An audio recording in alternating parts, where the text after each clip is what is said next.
ગરુડેશ્વર તાલુકાના પીપળિયા આશ્રમ શાળા તથા અન્ય આશ્રમ શાળાના વિદ્યાર્થીઓને ઉનાળામાં પગરખાંનું વિતરણ કરવામાં આવ્યું હતું। ગરુડેશ્વર તાલુકાના પીપળિયા અને કલી મકવાણા આશ્રમ શાળાના પગરખાં પરબ અંતર્ગત માનવતાના ઉમદા કાર્યરૂપે વિદ્યાર્થીઓને પગરખાંનું વિતરણ કરવામાં આવ્યું હતું।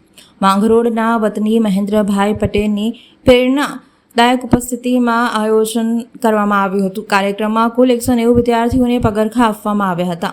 વિદ્યાર્થીઓનું શિક્ષણ અને આરોગ્યની શ્રેણીમાં નોંધપાત્ર યોગદાન આ વિતરણ કાર્યક્રમ મહેન્દ્રભાઈ પટેલ સાથે મહેશભાઈ પટેલ પણ ઉપસ્થિત રહ્યા હતા। આ ઉદાર યોગદાનથી અભ્યાસ કરી રહેલા વિદ્યાર્થીઓને હિતકારક સહાય મળી રહેશે। સ્થાનિક સમુદાય અને શાળા પરિવાર દ્વારા મહેન્દ્રભાઈ પટેલના માનવતા કાર્યક્રમની પ્રશંસા કરવામાં આવી હતી અને વિદ્યાર્થીઓએ પણ સહાય માટે કૃતજ્ઞતા વ્યક્ત કરી હતી।